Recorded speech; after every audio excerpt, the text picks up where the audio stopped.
বন্ধুরা মিলে পিকনিক করছিল দামোদরের পাড়ে, আর সেখান থেকেই যেন মহা বিপদ। দামোদরে স্নানে নেমে তলিয়ে যায় 3 যুবক। বুদবুদের গোবিন্দপুর এলাকায় ব্যাপক চাঞ্চল্য।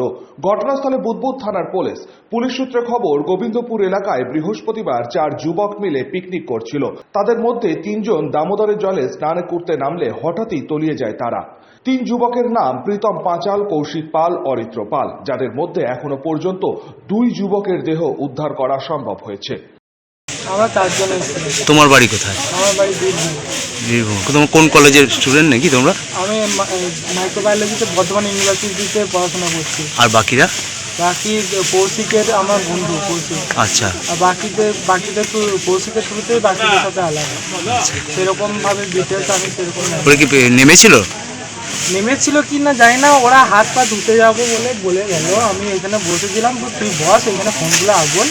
একটা ফোন দিয়ে গেছিল, বলে যে ফোনটা এখানে রাখছি।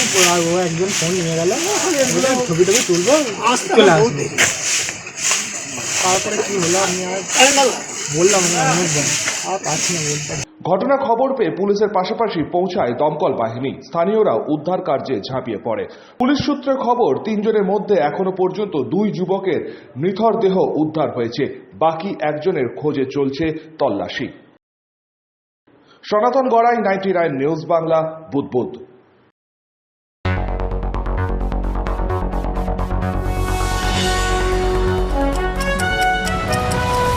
আপনারা দেখছেন 99 নিউজ বাংলা।